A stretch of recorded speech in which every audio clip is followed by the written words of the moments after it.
सीधे आपको लेकर चलेंगे, हमारे साथ हमारे सहयोगी अंकित गुप्ता इस वक्त मौजूद हैं। आम आदमी पार्टी के दफ्तर से हमारे सहयोगी दीपक रावत भी इस वक्त हमारे साथ मौजूद हैं। आप देख रहे हैं वरुण जैन हमारे साथ जुड़ गए हैं। सबसे पहले आपको लेकर चलते हैं अंकित गुप्ता के पास और जरा जानते हैं अंकित गुप्ता से, लंच ब्रेक के बाद अदालत की कार्रवाई शुरू हुई क्या अंकित?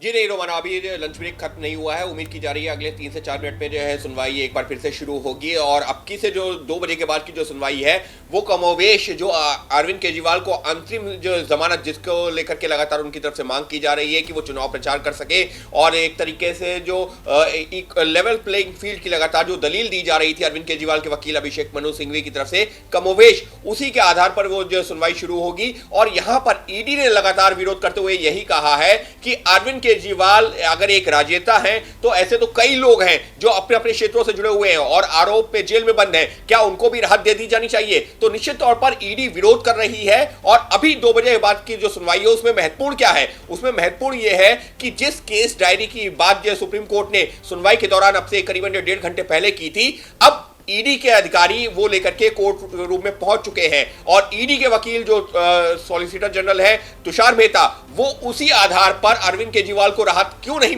दी जानी चाहिए कोर्ट के सामने अपना पक्ष रखेंगे। जी, बड़ी जानकारी दे रहे हैं हमारे सहयोगी अंकित गुप्ता। तो चंद मिनटों का इंतजार और इसके बाद लंच ब्रेक खत्म होगा, अदालत की कार्रवाई शुरू होगी और इस सब के बीच इस वक्त आम आदमी पार्टी में सबकी नजरें सुप्रीम कोर्ट पर ही टिकी होंगी। दीपक रावत जी बिल्कुल रोमाना, सबकी नज़रें सुप्रीम कोर्ट पर टिकी हुई हैं। हालांकि आम आदमी पार्टी ये मानकर चल रही है रोमाना कि अभी दिल्ली का चुनाव बाकी है और दिल्ली के साथ साथ पंजाब का चुनाव भी बाकी है। 6वें चरण में दिल्ली में चुनाव होना है और 7वें में पंजाब में चुनाव होना है। तो ऐसे में आम आदमी पार्टी को लगता है कि अरविंद केजरीवाल इस दौरान बाहर आते हैं, प्रचार प्रसार कर पाते हैं, क्योंकि एकमात्र बड़े स्टार कैंपेनर अरविंद केजरीवाल ही हैं आम आदमी पार्टी की। अगर देखा जाए तो अगर वो बाहर आते हैं तो उससे एक बड़ा फ़ायदा आम आदमी पार्टी मानकर चल रही है कि उनको मिलेगा। और एक तरीके से जो मैसेजिंग अक्सर आम आदमी पार्टी करती आई है, जो आपने पहले भी देखा होगा कि ये इस तरीके से बुलाने की कोशिश की जाएगी कि उनको जेल तो डाला गया लेकिन उनको बाहर इसलिए भेज दिया गया क्योंकि उन पर कोई आरोप सिद्ध नहीं हो सका। हालांकि कोर्ट क्या कहता है वो तमाम चीज़ें देखनी होंगी, टिप्पणियां देखनी होंगी, लेकिन सीधे तौर पर आम आदमी पार्टी इसे भुनाने की ज़रूर कोशिश करेगी रोमाना। और एक आम आदमी पार्टी के लिए एक बड़ा फ़ायदेमंद ज़रूर हो सकता है ये फैसला अगर उन्हें आज अंतरिम जमानत मिलती है। रहिए मेरे साथ, लौटूंगे आपके पास। सीधे आपको लेकर चलते हैं, हमारे सहयोगी वरुण जैन भी इस वक्त मौजूद हैं और उसी तिहाड़ जेल के बाहर से जुड़ रहे हैं हमारे साथ वरुण, जहां भीतर सलाखों के अरविंद केजरीवाल मौजूद हैं। अगर जमानत मिल जाती है, अंतरिम जमानत याचिका जिस पर 2:30 बजे तक माना जा रहा है वरुण की आदेश आएगा सुप्रीम कोर्ट का, तो फिर प्रक्रिया जमानत की सलाखों से बाहर आने की आज ही वो मुकम्मल हो जाएगी क्या वरुण?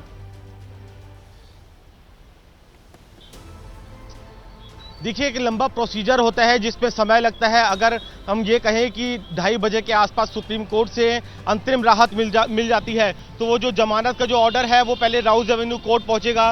राउज एवेन्यू कोर्ट में जो शर्तें हैं जो सुप्रीम कोर्ट इस अंतरिम जमानत को देते हुए रखेगा, उन शर्तों को पूरा किया जाएगा। बेल बॉन्ड जो अरविंद केजरीवाल का कोई भी जो करीबी है वो उस बेल बॉन्ड को भरेगा। उसके बाद जो परवाना होता है उस बेल बॉन्ड को लेकर इस तिहाड़ जेल पहुंचेगा। तिहाड़ जेल पहुंचने के लिए भी एक समय निश्चित रहता है क्योंकि शाम को करीब 7 बजे के आसपास जितने भी जो कैदी होते हैं उनको वापस बैरक में भेजा जाता है, तो उनकी गिनती होती है। तो अगर उससे पहले जो परवाना है उस ऑर्डर को लेकर तिहाड़ जेल पहुंच जाए तो फिर जो रिहाई है उसी दिन होने की संभावना रहती है। तो ऐसे में अगर जल्दी भी इस पूरे प्रोसीजर को पूरा किया जाता है, तो जैसे संजय सिंह के मामले में देखा गया था तो वो रात करीब 8:30-9 बजे के आसपास बाहर आते हुए नजर आए थे, तो कुछ उसी तरीके से उम्मीद कर सकते हैं क्योंकि जिस तरीके से सुप्रीम कोर्ट का रुख है और 2:30 बजे फैसला आने की संभावना है। तो अगर फैसला आता है तो ये उम्मीद की जा सकती है कि रात 8 या 9 बजे के आसपास तक अरविंद केजरीवाल तिहाड़ जेल से बाहर आ जाए, जो कि तिहाड़ की जेल नंबर 2 के अंदर बंद है। जी बिल्कुल, और उसके लिए इंतजार करना होगा सुप्रीम कोर्ट की तरफ से फैसला क्या आता है और कब तक आता है। एक बार फिर से जरा जल्दी से अंकित गुप्ता का रुख करते हैं। अंकित, 2:02 दोपहर के 2 बजे तक लंच ब्रेक था, मतलब अब किसी भी पल अदालत की कार्रवाई शुरू होती हुई हमारे सामने होगी। और ऐसे में सवाल बड़ा ये हो जाता है कि अभी तक जो सुनवाई हुई है और उसमें सुप्रीम कोर्ट की तरफ से जिस तरीके के सवाल ईडी के सामने रखे गए हैं, उससे कुछ राहत आम आदमी पार्टी और अरविंद केजरीवाल बनती हुई देख सकते हैं? देखिए, अभी जो है अरविंद केजरीवाल को मुख्य केस में राहत मिलेगी उस चीज पर अपने आप में सवाल है। क्यों? क्योंकि कोर्ट की तरफ से अरविंद केजरीवाल को जो अंतरिम जमानत देने की जो चर्चा शुरू हुई है वहां पर एक टिप्पणी भी की गई है और वो टिप्पणी काफी महत्वपूर्ण है पूरे केस के लिहाज से। कोर्ट ने वो टिप्पणी करते हुए कहा कि अगर चुनाव नहीं होते तो हम आपको अंतरिम जमानत देने पर विचार तक नहीं करते।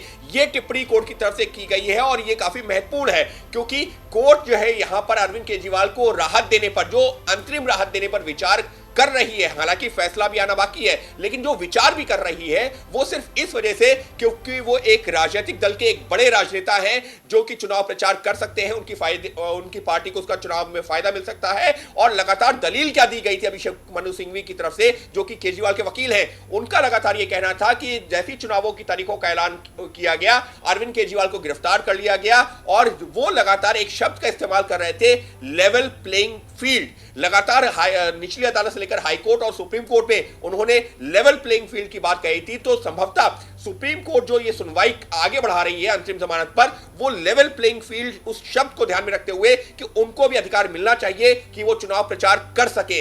इसी बात पर अब सुप्रीम कोर्ट जो सुनवाई आगे बढ़ा रही है और अंतरिम जमानत अगर देती भी है तो उसी शर्त के साथ में कि वो सिर्फ चुनाव प्रचार करेंगे और कोई सरकारी काम नहीं। हालांकि केजरीवाल के वकील हैं, उन्होंने इस पर आपत्ति भी दर्ज करवाई है, लेकिन कोर्ट ने साफ कह दिया है कि अगर हम आपको अंतरिम जमानत देंगे भी तो वहां पर यह शर्त होगी कि आप चुनाव प्रचार तो कर सकेंगे लेकिन मुख्यमंत्री के तौर पर और कोई सरकारी काम नहीं। तो उम्मीद की जा रही है अगले कुछ मिनटों के अंदर सुनवाई दोबारा शुरू होगी और तब देखना होगा कि ईडी कैसे विरोध कर रही है। जी बिल्कुल, तो इंतजार कर रहे हैं हम, जैसे ही सुनवाई शुरू होगी सुप्रीम कोर्ट के कोर्ट रूम से जो अपडेट आएगा वो आप तक पहुंचाने का काम करेंगे। अरविंद केजरीवाल को लेकर सुप्रीम कोर्ट में एक बार फिर से सुनवाई शुरू हो गई है। लंच ब्रेक के बाद एक बार फिर अरविंद केजरीवाल के मामले पर सुनवाई शुरू हो गई है। थोड़ी देर में अंतरिम जमानत को लेकर सुप्रीम कोर्ट की तरफ से फैसला सुनाया जा सकता है। अच्छा अंकित, ये साफ है कमोबेश तस्वीर की 2:30 बजे तक फैसला आज ही आ जाएगा सामने, आगे की कोई तारीख इस मामले में नहीं जाएगी। अंकित गुप्ता,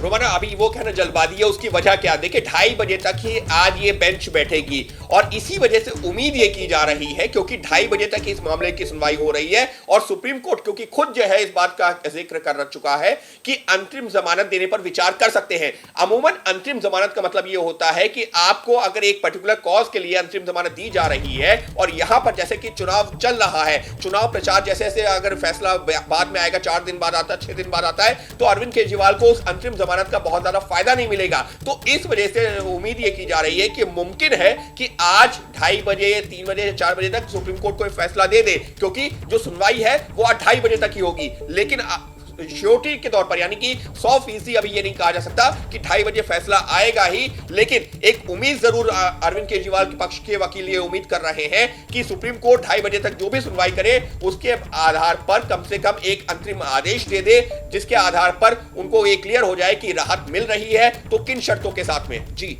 तो एक बार फिर से सुनवाई शुरू हो गई है और कोर्ट रूम में किस तरीके से अब दोनों ही पक्षों की तरफ से दलीलें रखी जा रही हैं, इसको लेकर हमारे सहयोगी निपुण सहगल जो इस वक्त सुप्रीम कोर्ट के कोर्ट रूम में मौजूद हैं, उनकी तरफ से जैसे जैसे अपडेट आएगा वैसे वैसे अंकित गुप्ता वो जानकारी आपके सामने रखते चले जाएंगे। इस बीच जल्दी से जरा एक बार दीपक रावत का रुख कर लेते हैं और जानते हैं दीपक रावत से, अगर जमानत आज मिल जाती है अरविंद केजरीवाल तो जाहिर सी बात है आम आदमी पार्टी के लिए ये दिल्ली और पंजाब वो 2 क्रूशियल स्टेट्स और हरियाणा भी अगर इसमें जोड़ लिया जाए जहां पर चुनाव अभी आने वाले फेजेस में होने उससे पहले एक बड़ा बूस्टर डोज साबित होगा। दीपक जी बिल्कुल रोमाना, जैसे मैंने पहले भी कहा कि स्टार प्रचारक हैं, आम आदमी पार्टी के मुखिया हैं और लगातार उनके जो रोड शो हैं, रैलियां पहले से प्लान थी। हालांकि इस बीच उनको जेल हो गई तो वो नहीं कर पाए, लेकिन अभी भी आप देखें तो जब स्टार प्रचारक की लिस्ट आम आदमी पार्टी ने जारी की, चाहे वो पंजाब के लिए हो, गुजरात के लिए हो, दिल्ली के लिए हो, हरियाणा के लिए हो, उसमें अरविंद केजरीवाल का नाम पहले नंबर पर था। यानी कि आम आदमी पार्टी ये मानकर चल रही है कि अरविंद केजरीवाल प्रचार प्रसार के लिए बाहर आएंगे। हालांकि गुजरात जाना था, गुजरात अब जा नहीं पाएंगे, लेकिन हरियाणा, पंजाब और दिल्ली, इन 3 जगहों पर आम आदमी पार्टी का बड़ा स्टेक है। आम आदमी पार्टी इस बार गठबंधन में चुनाव लड़ रही है। आम आदमी पार्टी को लगता है कि इस बार संसद में खाता खुल सकता है। तो ऐसे में अगर उनका स्टार प्रचारक अरविंद केजरीवाल उनका मुखिया खुद जब बाहर होंगे, रोड शो करेंगे, तो उसका फायदा जरूर आम आदमी पार्टी को मिलेगा, ऐसा आम आदमी पार्टी का मानना है। यही वजह है कि अब तक जो भूमिका बनाई जा रही थी वो सुनीता केजरीवाल के नाम पर बनाई जा रही थी, एक सिंपैथी गेन करने की कोशिश की जा रही थी, और अब ये भी एक तरीके से रणनीति तय की जाएगी रोमाना। आम आदमी पार्टी ये बताने की कोशिश करेगी कि उन्हें झूठा फंसाने की कोशिश की गई और सुप्रीम कोर्ट ने उन्हें बेल दे दी। हालांकि तो देखना दिलचस्प होगा कि आखिरकार आगे इस पूरे मामले में क्या होता है। फिलहाल तो सबकी निगाहें जो है वो सुप्रीम कोर्ट पर टिकी हुई हैं, जहां एक बार फिर से अरविंद केजरीवाल अंतरिम जमानत याचिका, इस मामले में सुनवाई शुरू हो गई है, अदालत के सामने दलीलें रखी जा रही हैं। इस वक्त की बड़ी खबर, लगातार पल पल का अपडेट हम आप तक पहुंचा रहे हैं। अरविंद केजरीवाल की अंतरिम जमानत याचिका पर सुप्रीम कोर्ट में लंच ब्रेक के बाद एक बार फिर से सुनवाई शुरू हो गई है। सीधे आपको लेकर चलते हैं, हमारे सहयोगी अंकित गुप्ता बताएंगे अभी कोर्ट रूम में किस तरीके से इस मामले में सुनवाई आगे बढ़ रही है। अंकित, रोमाना, इस वक्त जो बहस चल रही है वो जो ईडी के वकील हैं तुषार मेहता, जो सॉलिसिटर जनरल भी हैं, वो अपनी दलीलें कोर्ट के सामने रख रहे हैं। वो ये बताने की कोशिश कर रहे हैं कि अरविंद केजरीवाल के मामले में जो कोर्ट एक चर्चा भी कर रही है कि अंतरिम जमानत दी जा सकती है, उस पर विचार नहीं होना चाहिए। और वो उदाहरण दे रहे हैं कि फिर चाहे वो किसान हो, फिर चाहे वो जो कोई और भी आम व्यक्ति हो, अगर मान लीजिए कि एक कोई व्यवसायी है, अगर उसका जो है व्यवसाय का कोई एक सीजन है और उस दौरान वो कहता है कि मुझे जमानत दे दी जाए, एक कोई जो किसान है जो कहता है कि मेरे को फसल जो रोपना है या फसल को उपजाना है, मेरे को जमानत दे दी जाए, तो यह आधार नहीं हो सकता। और अरविंद केजरीवाल एक राजनेता है, क्योंकि चुनाव आ रहे हैं, उनका यह कह देना कि चुनाव में जो प्रचार करना है यह आधार नहीं हो सकता। सबके लिए पैमाना एक होना चाहिए, जिस पर कोर्ट की एक टिप्पणी आई है। कोर्ट ने कहा है, जो सहयोगी निपुण सहगल है वो जो जानकारी दे रहे हैं, उसके मुताबिक कोर्ट की तरफ से कहा गया है कि आप यह मत समझिए कि हम नेताओं को अलग करके देख रहे हैं। कभी कभी ऐसी परिस्थितियां होती हैं जिन पर हमको गौर करना होता है और वहां पर अंतरिम रिहाई या अंतरिम जमानत पर विचार हो सकता है। तो ईडी के वकील हैं, वो ये बता रहे हैं कि अरविंद केजरीवाल का मामला कोई अलग मामला नहीं है, वो एक मामले में आरोपी हैं जो उनके ऊपर आरोप है, और ऐसे में उनको सिर्फ चुनाव प्रचार करने के लिए अंतरिम जो जमानत नहीं दी जानी चाहिए। और कोर्ट ये बता रही है कि कभी कभी परिस्थितिवश या परिस्थितियों को देखते हुए हम अंतरिम जमानत देने पर विचार करते हैं। ठीक है, बड़ी खबर आपको बता देते हैं। दिल्ली के मुख्यमंत्री अरविंद केजरीवाल की अंतरिम जमानत याचिका पर सुप्रीम कोर्ट में सुनवाई चल रही है, और सुप्रीम कोर्ट में जो दलीलें दी जा रही हैं वो अब बिल्कुल आखिरी पड़ाव पर पहुंच गई है। किसी भी पल फैसला आ सकता है। सुप्रीम कोर्ट की तरफ से ईडी को बताया गया है कि नेताओं को अलग करके नहीं देख रही है सुप्रीम कोर्ट। ईडी कह रही है आरोपी से अरविंद केजरीवाल के संबंध हैं, राहत मिली तो फाइल पर साइन नहीं करेंगे। केजरीवाल की तरफ से यह आश्वासन अदालत को दिया गया है, क्योंकि अदालत ने पहले यह कहा था कि साहब आप दिल्ली के मुख्यमंत्री के तौर पर जो संवैधानिक आपका कर्तव्य है उसका निर्वहन ना करें। हम सीधे आपको लेकर चलते हैं, हमारे सहयोगी अंकित गुप्ता इस वक्त मौजूद है। जरा जानते हैं अंकित से किस तरीके से दोनों ही पक्षों की तरफ से अपनी अपनी दलीलें रखी जा रही है। अंकित,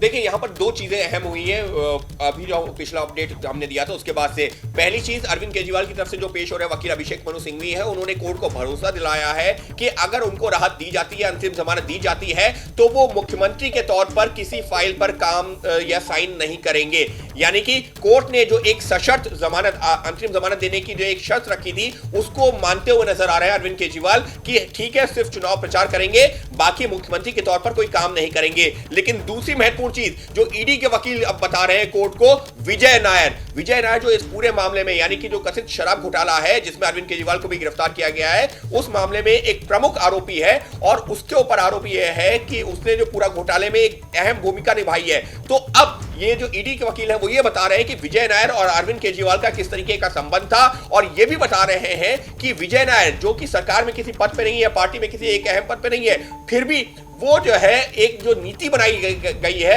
शराब नीति, जिसके ऊपर पूरे सवाल खड़े हुए हैं, उसमें उसने एक अहम भूमिका निभाई है। और विजय नायर अरविंद केजरीवाल के काफी करीबी रहा है, ये बताने की कोशिश की जा रही है ईडी के वकील के द्वारा। लेकिन मेरे ख्याल से फिलहाल तो ये जो दलील है ईडी की, वो इसलिए ज्यादा महत्वपूर्ण यहाँ इस पॉइंट पर नजर नहीं आती है क्योंकि अदालत इस केस पे मेरिट पर तो बात कर ही नहीं रही। अदालत की तरफ से ये साफ कर दिया गया है, जब ईडी की तरफ से कहा गया कि साहब ये एक गलत मिसाल होगी जो आप सेट कर देंगे अगर इस तरीके से चुनावी माहौल में नेता को आप रिहा करते हैं, मतलब जमानत पर रिहा करते हैं या किसी तरीके की राहत देते हैं, तो उसको लेकर अदालत का रुख बहुत साफ है।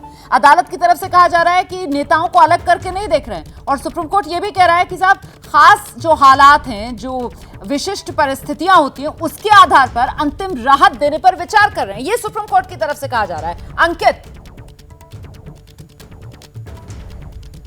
जी बिल्कुल, देखिए सुप्रीम कोर्ट अभी जो है ये साफ कर रही है कि हम सिर्फ अंतरिम जमानत पर बात कर रहे हैं, लेकिन ईडी है यानी कि जो जांच एजेंसी है वो यही बता रही है कि अभी आप अंतरिम जमानत भी नहीं देनी चाहिए, क्योंकि आप अलग अलग मामलों में अलग अलग जो है रुख नहीं अख्तियार कर सकते। अगर जो है एक व्यवसायी या एक किसान के मामले में जो सुप्रीम कोर्ट रुख होता है, वही मामला उसी तरीके का रुख अरविंद केजरीवाल के मामले में भी अख्तियार करना चाहिए, भले ही वो राजनीति। ये जो अंकित अभी अदालत में ईडी की तरफ से मुख्य आरोपी से संबंध, ये वाली बात कही जा रही है अरविंद केजरीवाल को लेकर, तो ऐसे में अंतरिम राहत अगर सुप्रीम कोर्ट दे देती है अरविंद केजरीवाल को, तो क्या केस को किसी तरीके से अरविंद केजरीवाल प्रभावित कर देंगे? ये इस ओर के अपनी दलीलों को ईडी की तरफ से लेकर जाया जा रहा है, ये महत्वपूर्ण हो जाता है, क्योंकि ईडी कह रही है कि साहब जो मुख्य आरोपी है उससे अरविंद केजरीवाल का संबंध, ये कह रही है ना ईडी।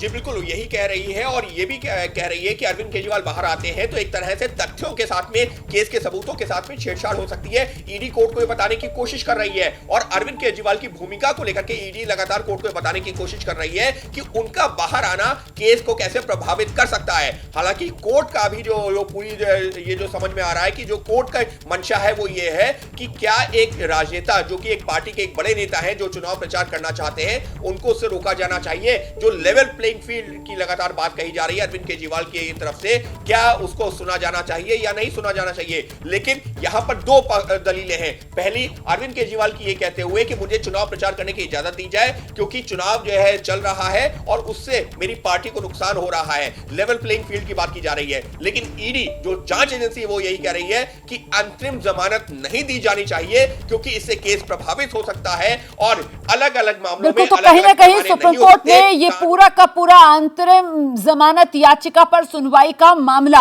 लोकतंत्र के हित में सबको चुनाव में भागीदारी का बराबर मौका मिले, कहीं ना कहीं उसी दिशा में फिलहाल सिमटता हुआ नजर आ रहा है, क्योंकि अदालत की तरफ से ईडी की उस आपत्ति पर यह साफ कर दिया गया है कि नेताओं को अलग करके सुप्रीम कोर्ट नहीं देख रहा। क्योंकि ईडी की तरफ से कहा गया कि ऐसा कैसे कर सकते हैं आप, नेता है, चुनाव होना है, तो ये नेताओं को स्पेशल ट्रीटमेंट तो नहीं दिया जा सकता है। तो इस पर सुप्रीम कोर्ट की तरफ से साफ किया गया है कि नेताओं को अलग करके सुप्रीम कोर्ट नहीं देख रहा है। हाँ, विशिष्ट जो परिस्थितियां हैं उसके हिसाब से अदालत फैसला ले सकती है। हम जल्दी से आपको लेकर चलते हैं, हमारे साथ हमारे बाकी सहयोगी भी इस वक्त मौजूद हैं। जरा दीपक रावत के पास चलते हैं और जरा जानते हैं दीपक रावत से, इस वक्त तो यकीनन इन पलों में आम आदमी पार्टी के जो नेता हैं उनकी सांसें अटकी भी होंगी, क्योंकि बस अब फैसला आने ही वाला है। दीपक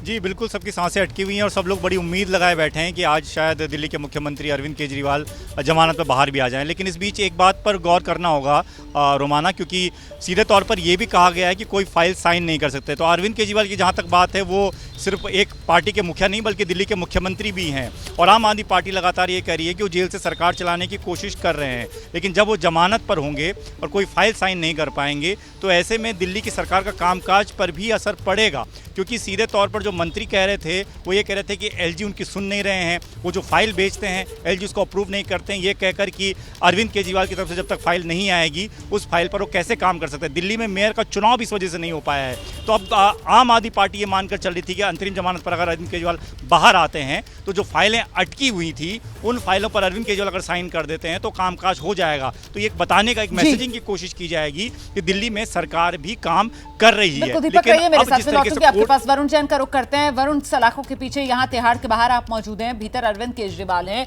और उनकी भी जानकारी में ये बात है कि साहब आज उनके मामले में सुनवाई हो रही है, और ऐसे में इतने निर्णायक मोड़ पर इस वक्त की सुनवाई पहुंचती हुई नजर आ रही है, तो यकीनन सलाखों के भीतर अरविंद केजरीवाल, धकधकी उनकी भी बंधी होगी। देखिए, निश्चित तौर पर आपको बता दूं, तिहाड़ जेल के जो जेल नंबर 2 है उसमें अरविंद केजरीवाल बंद है। आइसोलेटेड जेल है, क्योंकि जो आइसोलेटेड जेल होती है हाई सिक्योरिटी में होती है, सीसीटीवी कैमरे से मॉनिटरिंग रहती है। जो जेल के अंदर कैदी या आरोपी बंद होते हैं वो भी लगातार टीवी देखते रहते हैं,